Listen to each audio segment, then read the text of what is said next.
नमस्कार, आदाब। मैं Anoop Soni crime patrol season 4 में आप सबका स्वागत करता हूं। हम फिर लौटे हैं देश भर से जुर्म की कहानियां लेकर। ये रियल लाइफ केसेस हम सिर्फ सनसनी फैलाने के लिए आप तक नहीं लेकर आ रहे हैं। हम चाहते हैं कि आप, हम और सारा भारत देश इन केसेस से सीखे और हम सतर्क रहें। इस सीजन के केसेस में जो जाने गई वो बच सकती थी, जुर्म रोका जा सकता था। हर जुर्म होने से पहले दस्तक देता है, पर अक्सर कान सुन नहीं पाते, और कभी सुन भी लेते हैं तो उस दस्तक को पहचान नहीं पाते।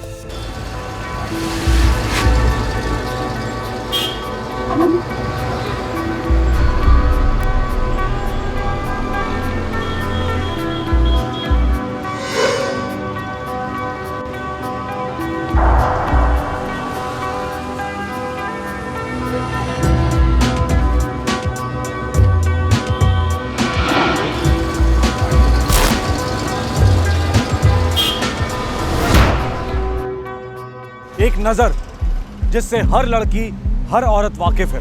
वो उसे महसूस तो करती है, घिन भी आती है, लेकिन उसे पहचानने से झिझकती है। यह कहकर टालती है कि वो आदमी पागल है।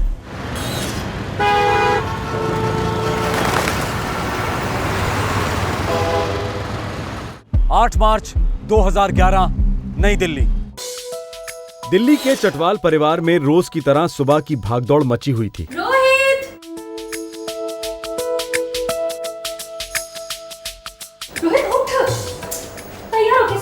सुबह की पहली किरण की तरह 20 साल की सारिका इस घर में जिंदगी बिखेरती थी।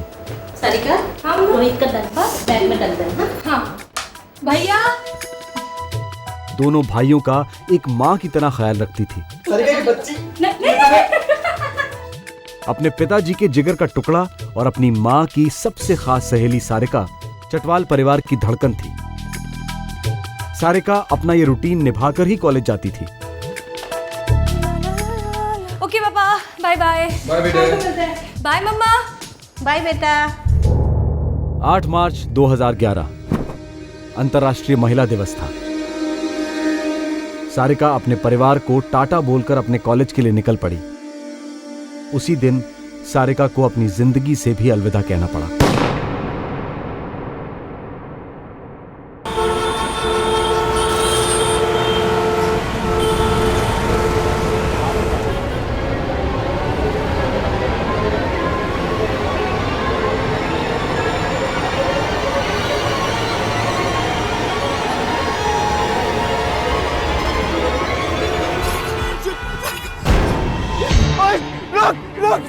You stop! Look! You...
Sarika का कॉलेज यहां से सिर्फ 2 मिनट की दूरी पर है। ऐसे महफूज माहौल में सारिका की दिन दहाड़े हत्या कर दी गई। सिर्फ सारिका का परिवार ही नहीं, बल्कि सारी दिल्ली इस हत्या से हिल गई।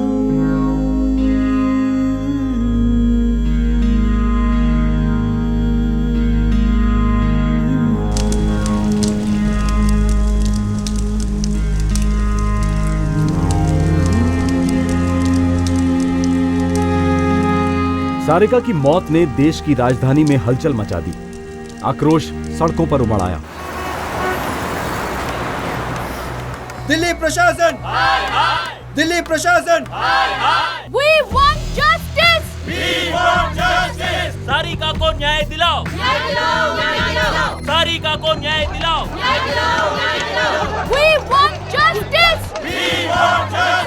सारिका को न्याय दिलाओ, सारिका को न्याय दिलाओ। दिल्ली प्रशासन,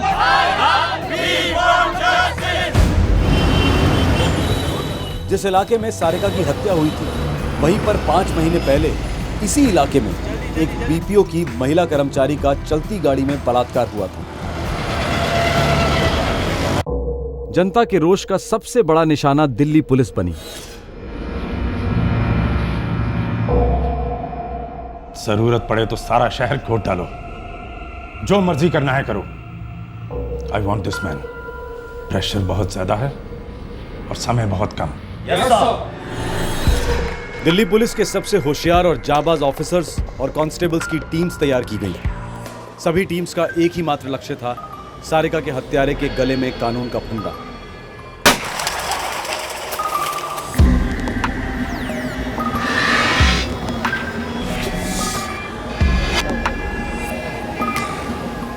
घटनास्थल पर पहुंचकर दिल्ली पुलिस ने अपनी कार्रवाई शुरू कर दी। हटो हटो। अभी इस ब्रिज पे फोन हुआ था, देखा क्या तुमने? तूने देखा क्या इस ब्रिज पे अभी फोन हुआ आप था? उसके बारे में कुछ भी बता सकते हो? कौन था?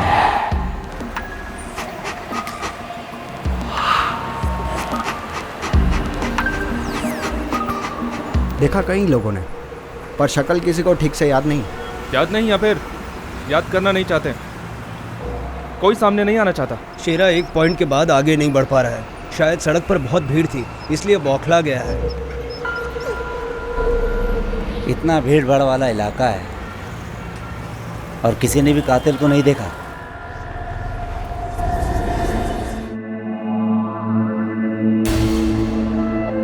हर चीज यूं की त्यों है। वो कुछ भी लेकर नहीं गया, बस गोली मारी और भाग गया। शायद उतना ही करने आया था, कर गया। मुझे लगता है कि लड़की और कातिल के बीच कोई ना कोई हिस्ट्री जरूर है।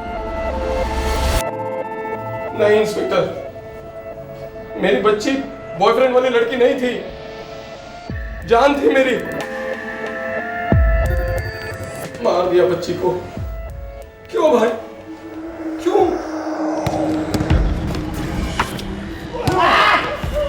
नो सर, स्टूडेंट नहीं था। कम से कम हमारे कॉलेज का तो बिल्कुल नहीं था। होता तो यूं पहचान लेता। और सारिका का तो किसी से कोई प्रॉब्लम ही नहीं था, फ्रेंड टाइप की थी, किसी से झगड़ा नहीं या कुछ नहीं। वो दिखने में कैसा था? फेस ठीक से देखा नहीं, बस पीछे से देखा था जब वो भाग रहा था। मैंने उसको चेस किया था। पीछे से? कुछ तो बता सकते हो? कोशिश कर सकता हूँ सर।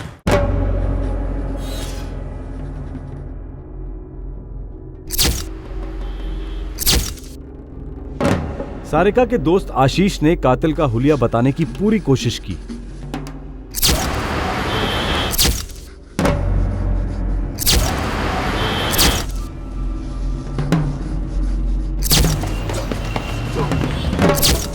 बड़ी मेहनत के बाद एक तस्वीर उभरी। अभी धुंधली थी, पर एक तस्वीर तो थी।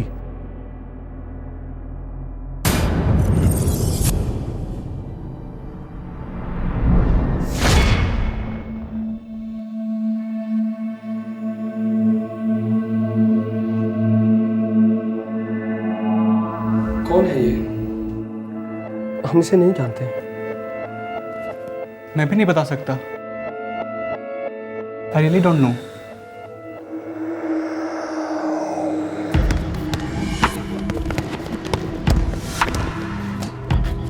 मैडम, इसे पहचानती हैं? नहीं सर। ध्यान से देखिए, यहीं कहीं आसपास देखा हो कॉलेज के। सारिका के कॉलेज के सभी दोस्तों ने कहा कि उन्होंने इस शख्स को पहले कभी नहीं देखा था। पुलिस मानो एक अंधी गली के अंत तक पहुंच गई थी, पर ना तो कत्ल के कारण का पता चला था और ना ही कातिल के बारे में कोई जानकारी मिली थी। क्या सारिका को गलती से मारा गया था या फिर ये एक ब्लाइंड शूटिंग का केस था, जहां बंदूकधारी को ये पता तक नहीं था कि वो किसे मार रहा है। शहर के छोटे बड़े सभी हिस्ट्री शीटर्स का राउंड अप शुरू हो गया। पुलिस ने इन हिस्ट्री शीटर्स की कड़ी पूछताछ की। लगभग 100 से अधिक यूनिवर्सिटी स्टूडेंट से भी पूछताछ हुई। इनमें डे स्कॉलर्स और हॉस्टल में रहने वाले विद्यार्थी दोनों शामिल थे। पर इन सारी कोशिशों के बावजूद कोई ठोस सबूत हाथ नहीं लग रहा था।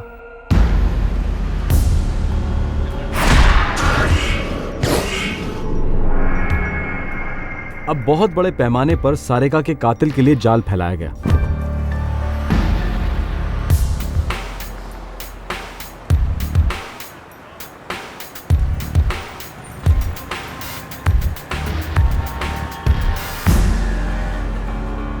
ओम नमो भगवते वासुदेवाय नमः स्वाहा। ओम नमो भगवते वासुदेवाय नमः स्वाहा। ओम नमो भगवते वैकुंठाय। सारिका का परिवार इस गहरे सदमे से बाहर नहीं आ पा रहा था। उन्होंने कभी सपने में भी नहीं सोचा था कि वो सारिका को इस तरह खो देंगे।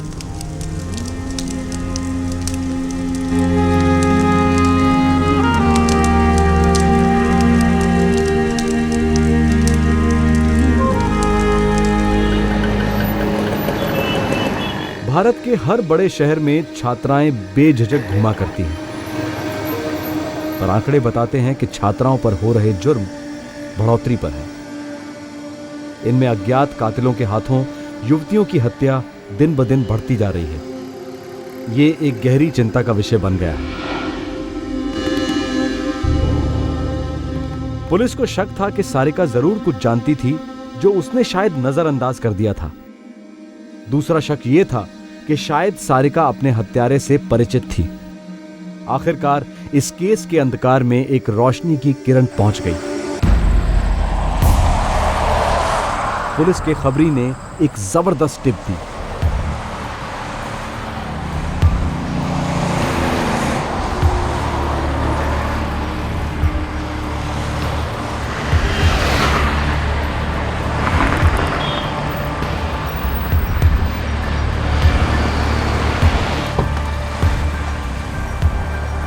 सलाम साहब। बोल साहब, कुछ बातें हो रही थी साहब। क्या बातें हो रही थी साहब? जो तस्वीर आपने बनाई है ना साहब, उसको कुछ लोग शायद जानते हैं। कौन है वो लोग? साहब, नारायणा इलाके के 3 लोग हैं साहब। ये नारायण तो वही इलाका है ना जहाँ वो सारिका रहती थी? वही तो साहब। थाने आएंगे वो लोग? कोशिश करूंगा साहब। बेटा, कोशिश करने के पैसे नहीं मिलते। जी साहब। समझा? थाने आने ही चाहिए। जी साहब। ठीक है, सलाम साहब। चल जा।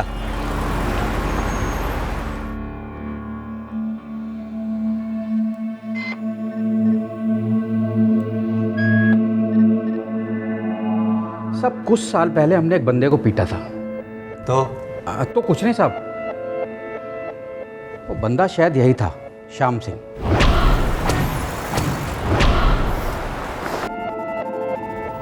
क्यों पीटा था? साहब, हमारे नारायणा इलाके की एक लड़की को ये कमीना रोज छेड़ता था। कौन थी वो लड़की? यही थी साहब।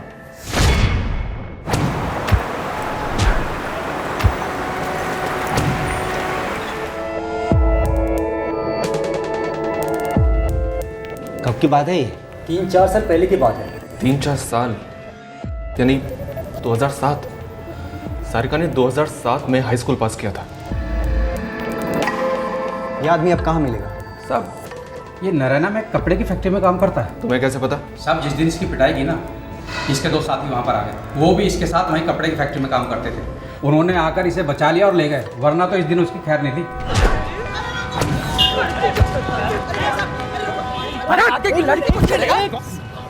अरे क्या हो गया? समझा देना इसको, सुअर के बच्चे को। आज के बाद हमारी मोहल्ले की किसी लड़की की तरफ आंख उठाकर देखा ना तो साले की आंखें फोड़ दूंगा। समझा देंगे, अगली बार से नहीं होगा। अगली बार से ऐसा हुआ ना तो समझाने लायक नहीं छोड़ूंगा।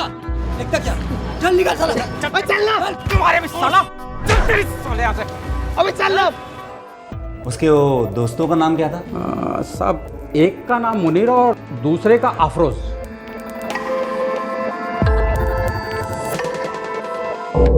मैं ये बात पहली बार सुन रहा हूँ। एक बार नहीं, ये आदमी 2 बार पिट चुका है श्याम सिंह, और वो भी आपके मोहल्ले वालों से, पर आपको पता ही नहीं है। नहीं, सारिका ने हमें कभी कुछ नहीं बताया। अगर बता दी तो हमें पुलिस कंप्लेंट करते ना।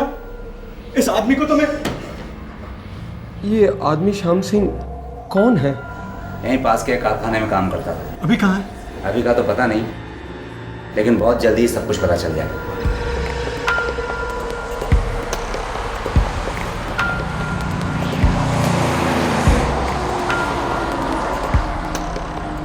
पुलिस ने अपने खबरी को काम पर लगा दिया।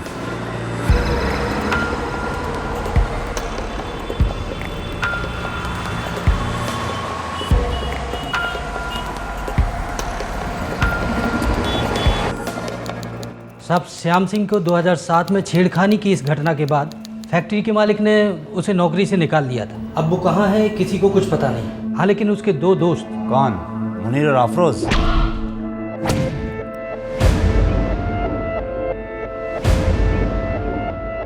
जी, वो दोनों रोहिणी में रहते हैं, लेकिन अब वो वहाँ नहीं है। 2 दिन पहले ही वो लोग गांव चले गए। यानी 8 तारीख को? जी। इन दोनों का इस कत्ल में कुछ ना कुछ हाथ होगा। सब मुनीर, अफरोज और श्याम सिंह, ये तीनों एक ही गांव के, सीतापुर, उत्तर प्रदेश। उत्तर प्रदेश? जी।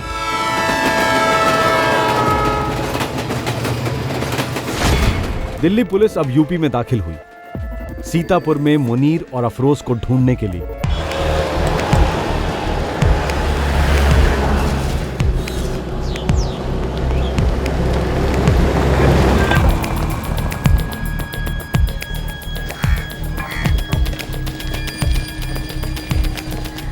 सर हमने कुछ नहीं किया, साहब हमने कुछ नहीं किया, मां की कसम मैंने। मुनीर और अफरोज ने ना भागने की कोशिश की और ना ही कुछ छुपाने की। डर के मारे उन्होंने सब कुछ उगल दिया।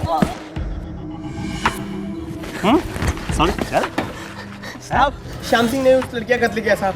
कैसे पता? उसने खुद हमें बताया था। कब? कत्ल के तुरंत बाद।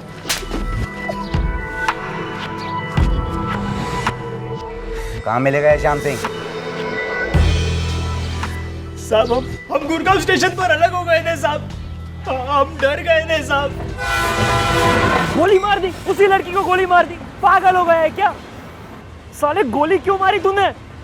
अबे बोलता क्यों नहीं? कुछ मत बोल, अब ना हमें कुछ बोलना है और ना ही कुछ सुनना है। साला खुद तो डूबेगा, हमें भी नहीं डूबेगा।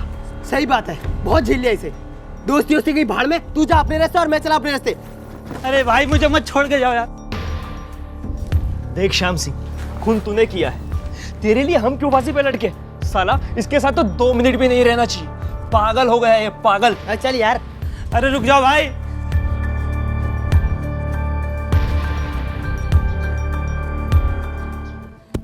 इस वक्त कहाँ मिलेगा? साहब मुंबई। मुंबई? हाँ साहब, कुछ सालों से मुंबई में ही रहता था। वो दिल्ली सिर्फ खून करने के लिए आया था? खुदा कसम साहब, अगर हमें पहले पता होता तो साले को अंदर लेते ही नहीं। साहब वो जनवरी में आया था, बहुत पुराना दोस्त था, बहुत समय बाद आया था, सो हमने भी रहने दिया। क्या कांड करके गया साहब? कुछ अता पता मुंबई का? नहीं साहब, हम लोग तो पहले मुंबई कभी गए ही नहीं है, मुंबई के बारे में कुछ नहीं पता। अबे साले कुछ तो बताया होगा मुंबई के बारे में, बातों बातों में। साहब वो एक जगह का नाम लेता था, नए गाँव। वहाँ कोई जगह है क्या नए गाँव?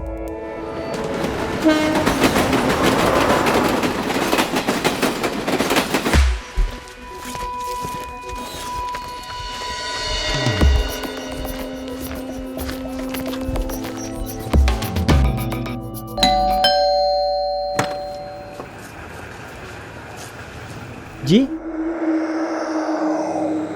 हाँ साहब, श्याम सिंह यहीं रहता है मेरे साथ। रिश्तेदार है तेरा? नहीं साहब, दोस्त है मेरा।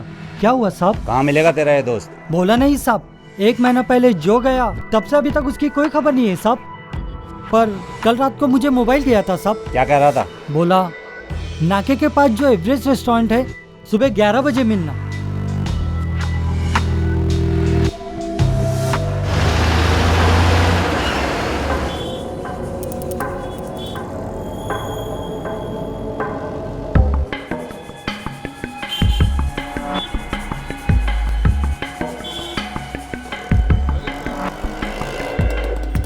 अगर श्याम सिंह नहीं आया ना तो तू चलेगा हमारे साथ थाने, समझा ना? साहब श्याम सिंह ने जो बोला मैंने आपको वही कहा साहब। वो नहीं आया तो इसमें मेरी क्या गलती है साहब? मुझे तो पता ही नहीं साहब क्या हुआ और क्या नहीं। मुझे जाने दो साहब। बेटा हम भी नहीं चाहते कि तू हमारे साथ रहे। जैसे ही श्याम सिंह आएगा तेरी छुट्टी।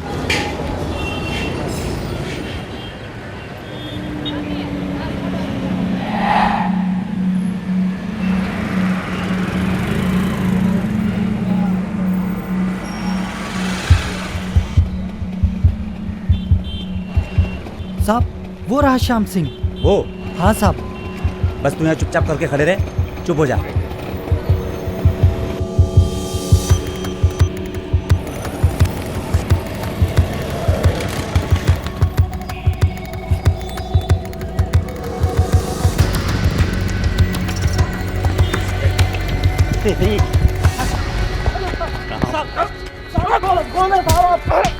चल चल चल चल। कौन है आप लोग? कौन?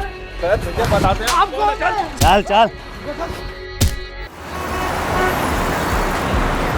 सारिका की हत्या के ठीक 4 दिन बाद दिल्ली पुलिस ने उसके हत्यारे श्याम सिंह को ढूंढ निकाला और उसे हिरासत में ले लिया। चौंकाने वाली बात यह थी कि श्याम सिंह को अपने किए पर रत्ती भर का भी पछतावा नहीं था।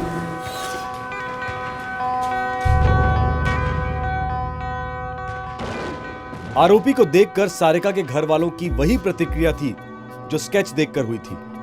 उन्होंने कभी इस शख्स को पहले देखा तक नहीं था।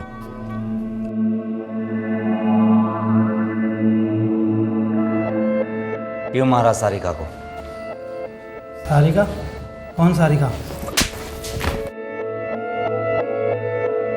वही सारिका जिसको तूने गोली मारी।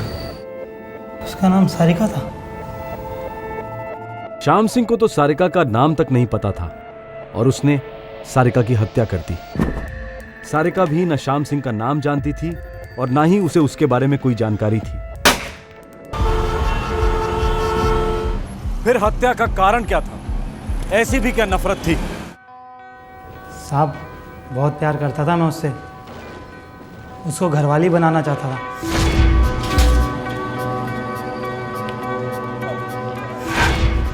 मुझे वो बहुत अच्छी लगती थी, बहुत खूबसूरत थी वो। मेरी घरवाली बनने के लायक थी वो।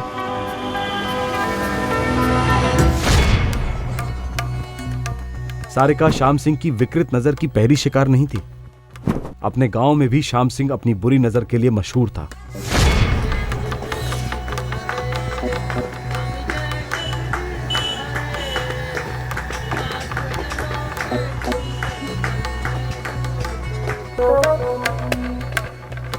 श्याम सिंह अपनी बदतमीजियों के लिए कई बार पिट चुका था।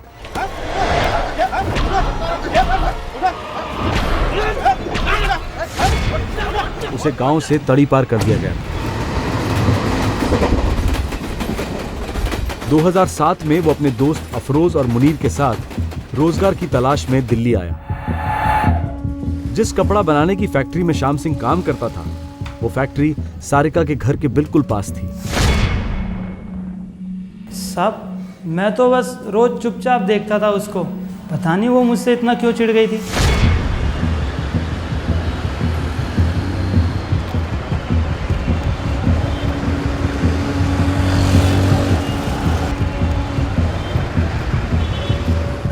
भैया भैया भैया वो लड़का मुझे छेड़ रहा है। बात साले। मुझे बहुत पिटवाया उसने। लड़की को छेड़ता है। अरे भाई साहब, मेरी नौकरी भी चली गई। मैं दिल्ली छोड़कर मुंबई चला गया।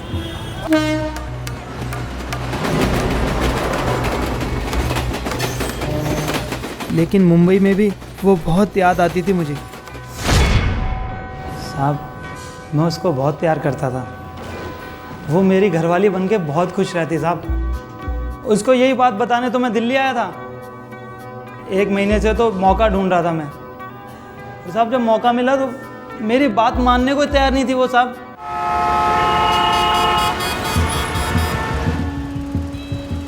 सुनिए, मुझे कुछ बात करनी है आपसे। डरिए मत, कुछ नहीं करूंगा आपको। डरोगे तुम? शोर मचाऊंगी तो फिर से पिटोगे। मैं फिर लौटूंगा और अपने दिल की बात बोल कर ही रहूंगा। क्या? जाओ यहाँ से। अरे सुनिए, आप भी अपने दिल की बात बोल दीजिए ना। मुझे पता है आप भी मुझे बहुत चाहती हैं। आप मेरी हो। मैं आपको बम्बई ले जाने के लिए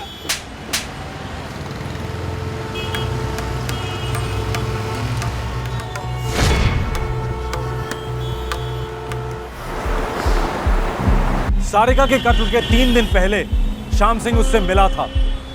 सारिका ने इस वाकये का जिक्र किसी से नहीं किया। उसे लगा होगा पागल आदमी है, अब नहीं लौटेगा।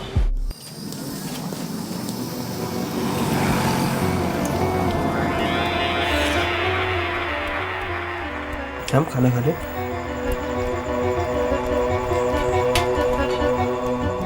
श्याम सिंह अंदर से चिढ़ गया था, सारिका से बदला लेने के लिए उतावला हो गया था। मैं उस लड़की को सबक सिखाना चाहता था। मैंने 2000 रुपये दिए और गुड़गांव से कट्टा खरीदा।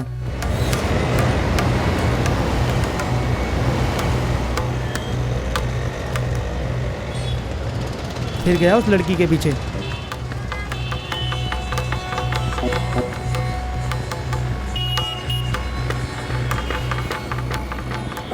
पर सही मौका नहीं मिल रहा था।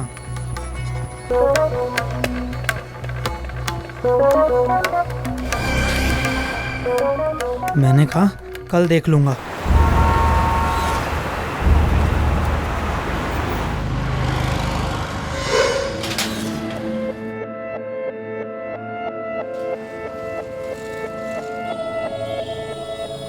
अगले दिन मैं उसके घर से ही उसके पीछे पीछे चलने लगा।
साहब वो बहुत अच्छी थी, मेरी घरवाली बनती तो ज़िंदगी बन जाती उसकी। अब किसी और की घरवाली कभी नहीं बन पाएगी। श्याम सिंह की मानसिक हालत की जांच हुई। उसमें ऑब्सेसिव कंपल्सिव डिसऑर्डर नामक मानसिक विकार पाया गया। इस बीमारी में मरीज किसी एक व्यक्ति, चीज या विचार को चाहते हुए भी अपने दिमाग से हटा नहीं सकता। सारिका को पता नहीं था कि वो श्याम सिंह का ऑब्सेशन बन गई थी। उसे पता नहीं था कि वो श्याम सिंह के दिमाग में मानो एक पोस्टर की तरह चिपक सी गई थी।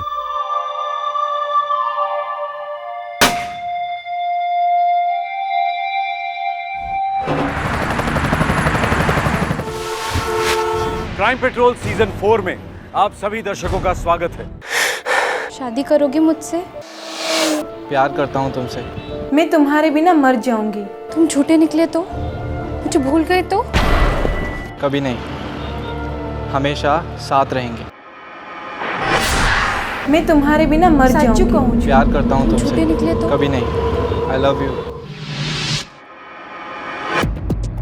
कहते हैं प्यार में दिमाग काम नहीं करता, और अगर प्रेमी युवा हो तो दिल भी पीछे रह जाता है। रह जाते हैं तो सिर्फ लावे की तरह उबलते जज्बात, जिन्हें गलतफहमियां और जलन और आग देते हैं। 21 नवंबर 2010।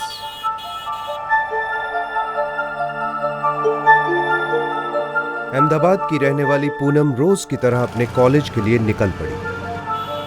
कॉलेज गांधीनगर में था। सुबह के 9 बजे थे। पूनम ने अपनी स्कूटी वहीं पार्क की जहां रोज करती थी।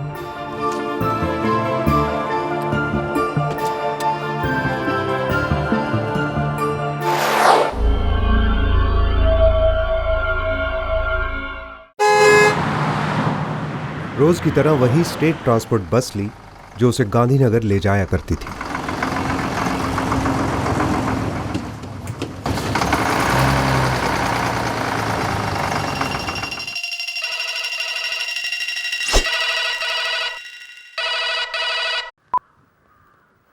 हाँ छोटी, बोल। भैया आज ना आने में थोड़ा सा देर हो जाएगी। क्यों? वो क्या है ना, मैंने एक असाइनमेंट कंप्लीट करनी है और मैं अभी लाइब्रेरी में हूँ भैया। ओके छोटी। अच्छा सुन, तुझे अगर पिकअप करना हो तो मुझे बोल देना, मैं आ जाऊँगा, ठीक है? और हाँ, घर आने में लेट मत करना, टाइम पर आ जाना। ओके भैया, लेट नहीं होगा। बाय। Okay bye.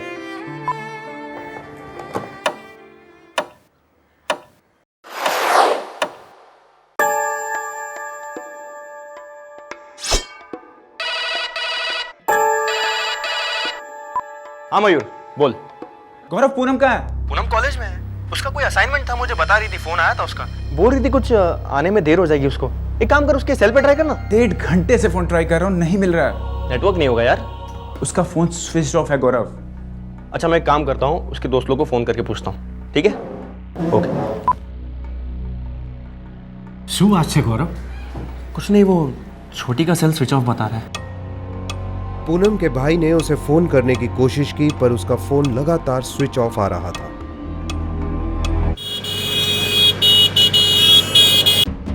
पूनम का भाई और उसके पिता पूनम की कॉलेज लाइब्रेरी पहुंचे और वहां उन्हें पता चला कि पूनम ने उन्हें फोन पर झूठ बोला था। देर रात हो गई थी लेकिन पूनम की कोई खबर नहीं मिली। उसका सेल फोन स्विच ऑफ ही रहा। पूनम अपने परिवार से झूठ बोलकर कहां चली गई थी? नहीं गौरव भैया, पूनम लाइब्रेरी में नहीं थी, वो हमारे साथ थी। और सर, वो बस में भी हमारे साथ थी। तुमसे आखिरी बार कब बात हुई पूनम की? सर, हम हाईवे पे उतरे, उसके बाद अपने अपने घर चले गए।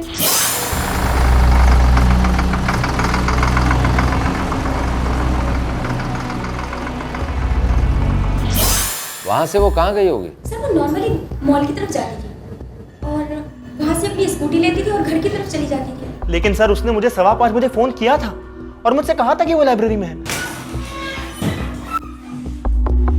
तो सर 5:15 बजे जो फोन आया था वो SG हाईवे से आया था सर।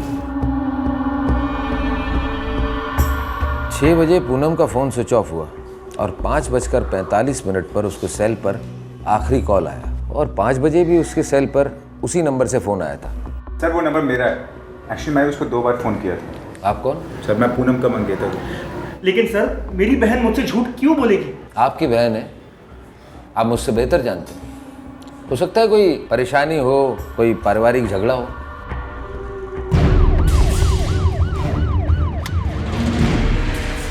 पुलिस को पूनम की स्कूटी वहीं से मिली जहां वो रोज पार्क करके कॉलेज जाया करती थी।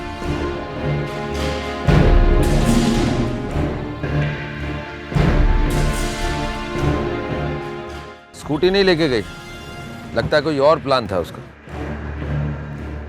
आपकी सिस्टर की मंगनी अरेंज थी? हाँ बिल्कुल। पर क्यों? नहीं, मेरा मतलब है कि वो इस मंगनी से खुश तो थी ना। पहले को कोई अफेयर या कोई बॉयफ्रेंड? मयूर और पूनम की सगाई को अब 1.5 साल हो गए।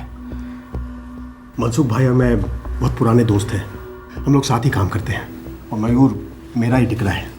मयूर से पहले पूनम की सगाई एक डॉक्टर के साथ हुई थी जो बाद में टूट गई। फिर मुझे लगा पूनम हमारे मयूर के लिए बिल्कुल बिल्कुल सही है। मैंने पहले क्यों नहीं सोचा? एक बात बताइए, उस डॉक्टर के साथ आपकी बेटी की सगाई टूटी क्यों? क्या किसी और से प्यार करती थी? नहीं, वो मुझसे प्यार करती है। डॉक्टर से पहले बाद में कोई होता तो वो मुझे जरूर बताती। हम दोनों एक दूसरे के साथ हर बात डिस्कस करते हैं। वो मेरे साथ बहुत फ्रैंक है। आज से 3 दिन बाद मेरा बर्थडे है, 24 अक्टूबर को। उसने कहा था मैं तुम्हारे लिए कुछ स्पेशल अरेंज करूंगी। मुझे झूठ क्यों बोलेगी? इसका मतलब ये है कि वो अपने माँ बाप से बिल्कुल प्यार नहीं करती। अपने भाई से, जिसके साथ उसने झूठ बोला, हाईवे से फोन कर रही है और बोल रही है कि वो इस वक्त कॉलेज की लाइब्रेरी में है। उसके बाद तुमसे बात हुई, राइट? सर, हमारे दिन में 10 या 12 बार बात होती है। एक बात बताओ, जब तुमसे उसके बाद बात हुई थी तो उसने बताया कि वो हाईवे से कहाँ जा रही है? अरे कहीं तो गई होगी, कुछ तो लिया होगा, ऑटो, टैक्सी, या फिर कोई उसे पिक करने आया हो। अगर उसे कोई पसंद भी आ जाएगा तभी वो भाग कर नहीं जाएगी। वो ऐसा नहीं कर सकती है। जब तुम्हारी उससे बात हुई तो उसने तुम्हें बिल्कुल नहीं बताया कि वो हाईवे से कहाँ जा रही है। इसका मतलब है कि वो कुछ ना कुछ छुपा रही है। अगले 3 दिनों तक पूनम की कोई खबर नहीं थी। पूनम और उसके मंगेतर की फैमिली शॉक में चली गई। उन्हें इस बात का यकीन नहीं हो रहा था कि शायद पूनम किसी के साथ भाग गई है। कहां थी पूनम और किस हालत में थी? अचानक 3 दिन बाद पूनम के बारे में खबर आई।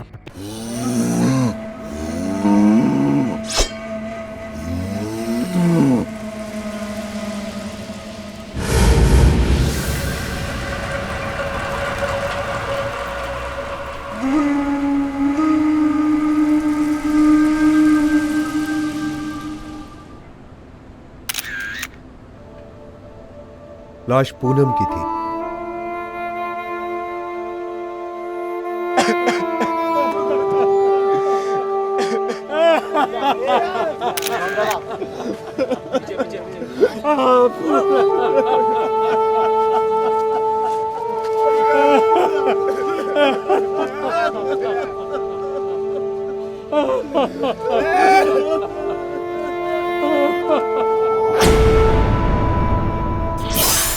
वॉच 12:45 पर रुक गई है।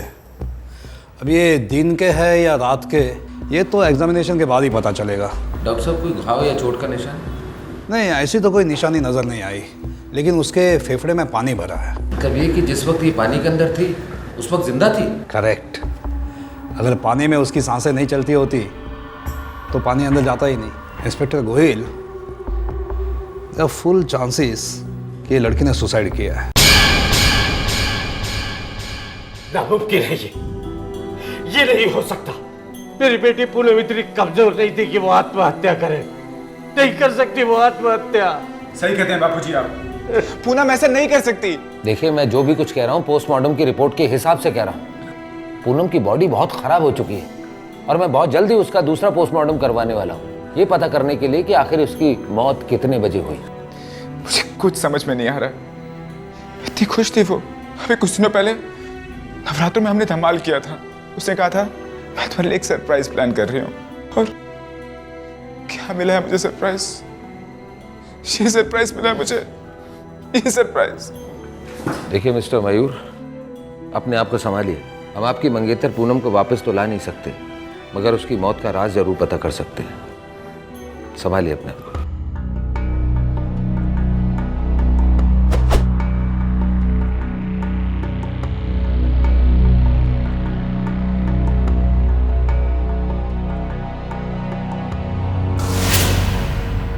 ये नहर शॉपिंग मॉल से 10 मिनट की दूरी पर है।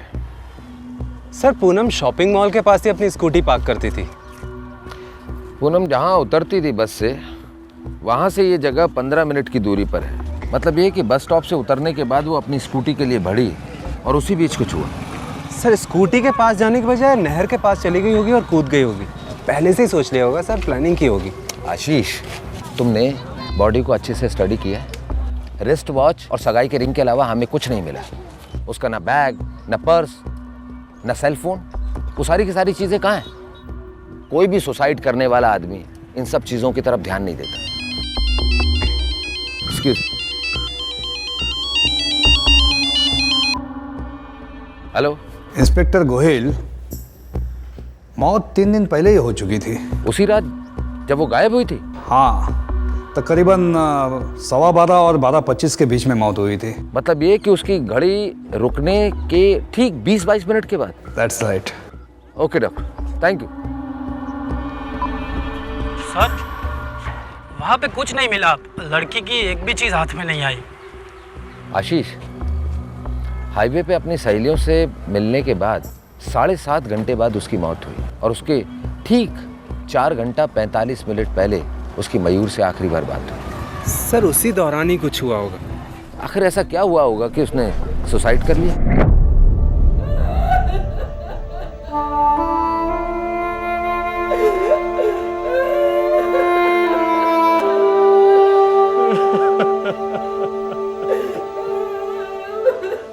आत्मा कभी मरती नहीं है। एक शरीर से दूसरे शरीर में चली जाती है, दूसरे के शरीर में चली जाती है। ये रिस्ट वॉच मैंने उसको दी थी उसके लास्ट बर्थडे पर। वो कभी टाइम पे नहीं आती थी। आज को हमसे पहले ही चली गई है। पूनम ने आत्महत्या नहीं की कांति, जरूर कुछ गड़बड़ है। उसने आत्महत्या नहीं की। पोस्टमार्टम रिपोर्ट साफ साफ आत्महत्या की तरफ इशारा कर रही थी, पर पूनम का परिवार इस बात पर अड़ा रहा कि आत्महत्या का केस नहीं था।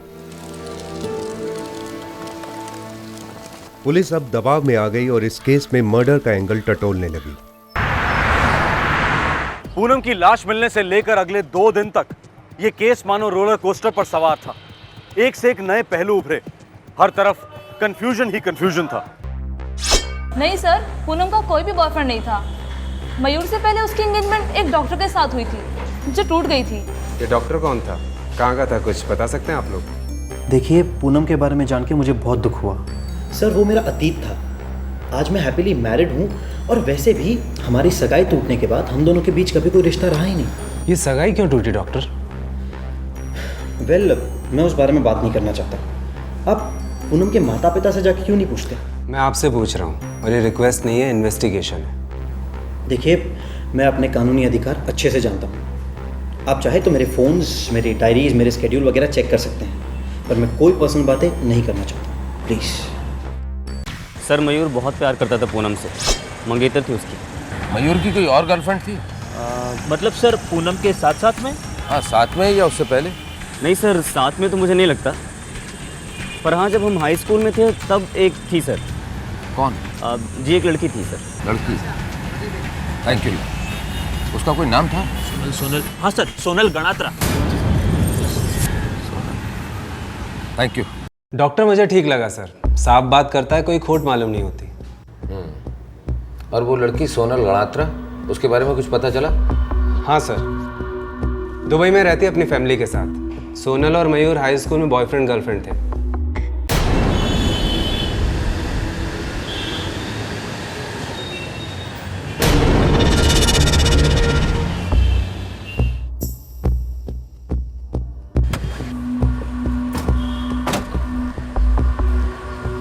ये सोनल का क्या चक्कर है? सोनल मेरी एक्स है, सालों पहले की, लेकिन उसका इस केस से क्या ताल्लुक है?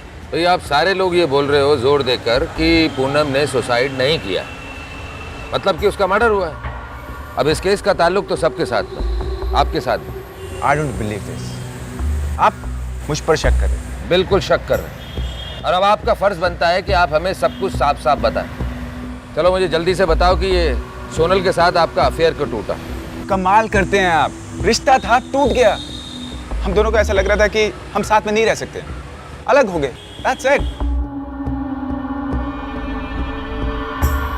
वैसे हम सबको पता था मयूर और सोनल के बारे में, लेकिन वो तो बहुत पहले की बात थी। दोनों परिवार वालों को दोनों बच्चों के अतीत के बारे में मालूम था। हम दोनों की तरफ से कोई प्रॉब्लम नहीं थी। दरअसल हम तो बहुत खुश थे कि ये दोनों मिलकर अपनी अपनी बुरी यादें मिटा देंगे। देखिए सर, अब खामों का हम घर वालों पर शक कर रहे हैं। ये पक्का किसी थर्ड पार्टी का काम है। आपकी बहन के ऊपर कोई सेक्सुअल असॉल्ट नहीं हुआ है, बस मर्डर। और मुझे पक्का यकीन है कि वो कातिल को बहुत अच्छे से जानती थी।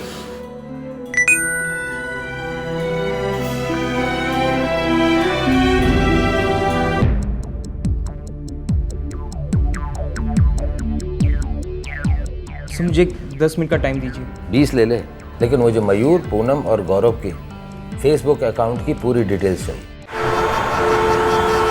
फेसबुक युवा पीढ़ी की सबसे पॉपुलर सोशल नेटवर्किंग साइट है, मतलब इंटरनेट पर अड्डा।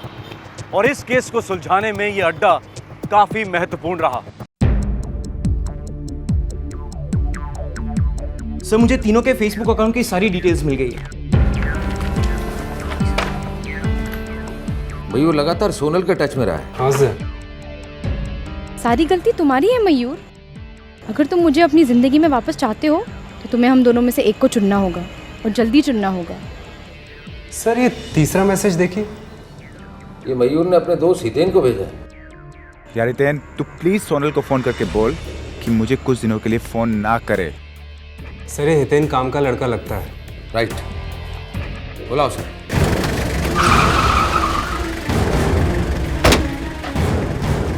हितेन मयूर का खास दोस्त था, दोनों एक साथ पढ़ते थे। ये आप क्या बात कर रहे हैं सर? मुझे इस बारे में कुछ नहीं पता है। पर हमें कुछ कुछ पता है। दरअसल काफी कुछ पता है।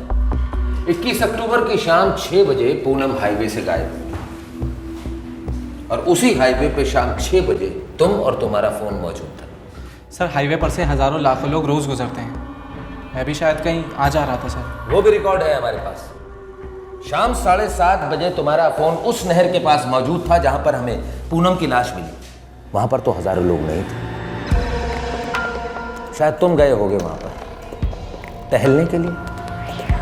दरअसल मुझे तुम पर बहुत ज्यादा शक है और कानून मुझे इजाजत देता है कि मैं तुम्हें इसी वक्त गिरफ्तार कर लूं। आगे की सारी जिंदगी बर्बाद हो जाएगी। नहीं सर, सर प्लीज मेरा विश्वास कीजिए। सर, मेरा पूनम से रियल में कोई वास्ता नहीं था। मयूर और सोनल के साथ तो है। मयूर ने तुमसे कहा था कि फेसबुक पर तुम सोनल को ये कहो कि वो 2-4 दिन तक तुमसे बात ना करे। अब तुम कहोगे कि ये फेसबुक झूठा है। दरअसल तुम झूठे हो हितेन।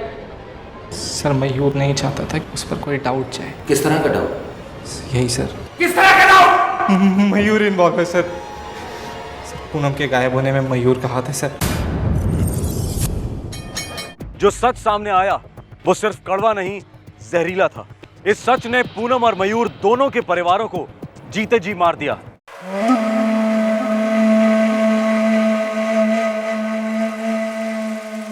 मयूर तुम्हारा दोस्त हितेन जितना जानता था सब उगल चुका। अब पूरी कहानी मुझे तुमसे सुननी है क्योंकि ये सारी कहानी तुम ही ने लिखी है। ना मैं पूनम से शादी करना चाहता था, ना सगाई। पापा ने फोर्स किया। उन्हें अपनी दोस्ती निभानी थी। मुझे लगा पूनम हमारे मयूर के लिए बिल्कुल बिल्कुल सही है। मैंने पहले क्यों नहीं सोचा? और मुझे मेरे प्यार से दूर कर दिया। मैं सिर्फ सोनल से प्यार करता हूँ, सिर्फ सोनल और कोई नहीं। पूनम और मेरा रिश्ता एकदम ठीक चल रहा था, लेकिन इस नवरात्रि में सब कुछ बदल गया।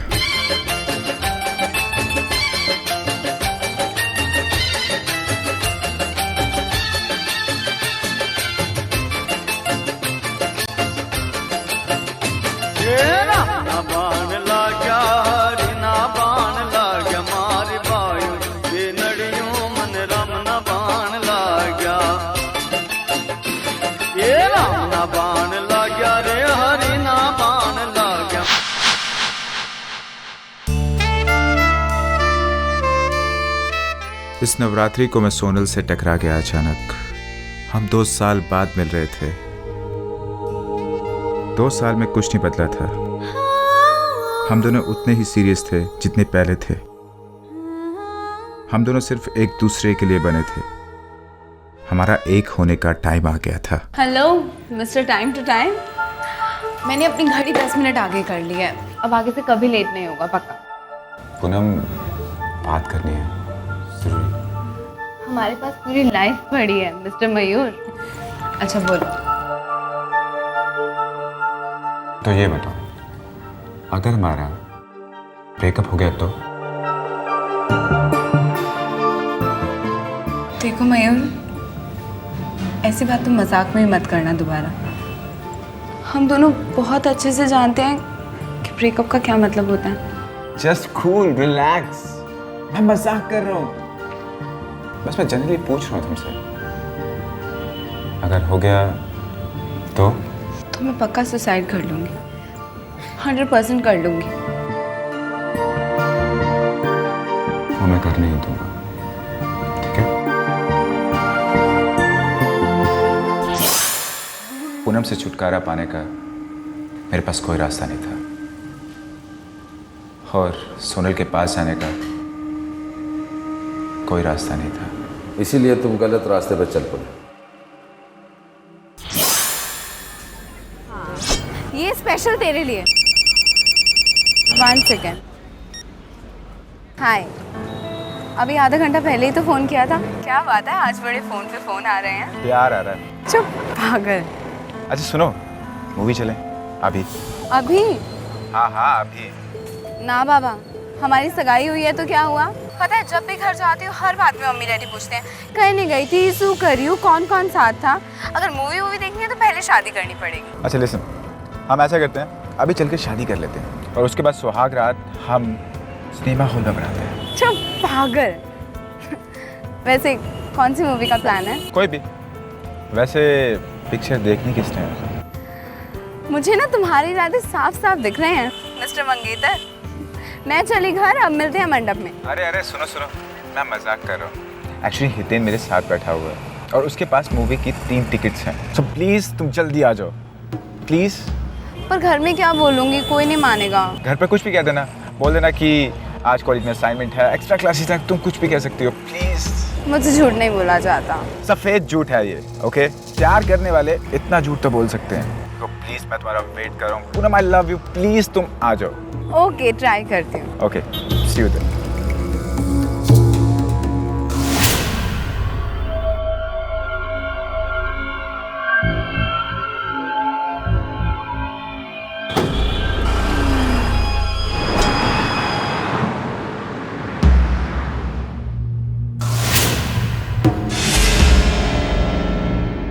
पूनम ग्राफिक डिजाइन की स्टूडेंट थी और मयूर चार्टर्ड अकाउंटेंसी का।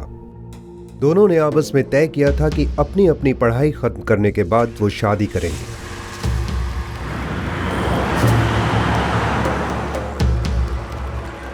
पर पूनम इस बात से बिल्कुल अनजान थी कि सोनल मयूर की जिंदगी में लौट आई थी और मयूर ने जिंदगी के प्लान्स बदल दिए थे। पूनम, पानी। Thank you.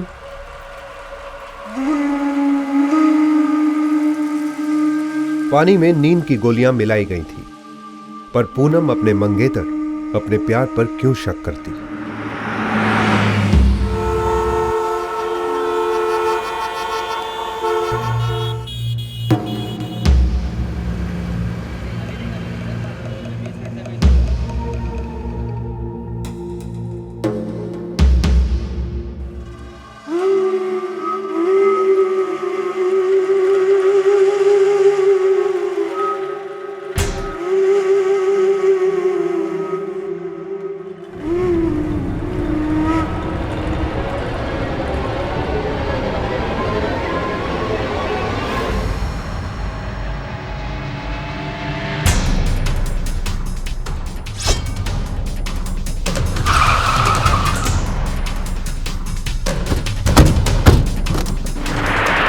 खत्म हो गई। चल इस कचरे कोई और फेंक देते हैं हाईवे पे, किसी को पता नहीं चलेगा। चल जल्दी कर। क्या हुआ? ओह शिट, मैं उसके हाथ से घड़ी निकालना भूल गया। मुझे लगा था उसकी बॉडी कभी नहीं मिलेगी। हर क्रिमिनल को ऐसा ही लगता है और लास्ट में उसकी लग जाती है।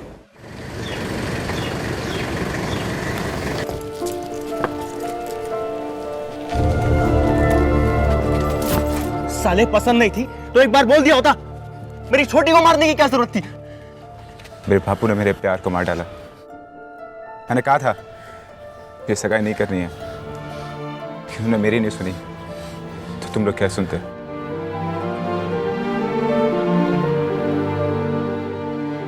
जबरदस्ती नहीं करनी चाहिए थी।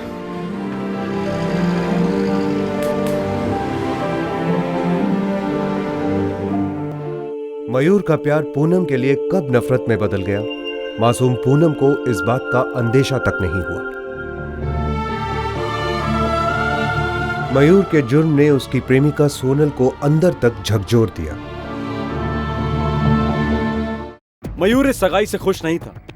सोनल जानती थी कि मयूर अब किसी और का है। मयूर ने पूनम के साथ ब्रेकअप की बात तो छेड़ी थी, दरारें नजर आ रही थी, हवा में अनबन के सिग्नल्स तो थे, लेकिन पूनम शायद उन सिग्नल्स को पकड़ नहीं पाई। मयूर अगर पूनम को मार डालने की बजाय सगाई तोड़ देता तो क्या होता? दोनों परिवारों के बीच शायद रिश्ते टूट जाते, लेकिन 20 साल की पूनम जिंदा तो रहती। जान है तो जहान है। इस केस में एक मासूम की जान गई और 2 परिवारों का जहां लुट गया। हर जुर्म दस्तक देता है। ध्यान से सुनिएगा, जाने बच सकती है। फिर मिलेंगे। जय हिंद। इस तरह के और भी एपिसोड देखने के लिए हमारे चैनल को सब्सक्राइब करें और बेल आइकन दबाना ना भूलें।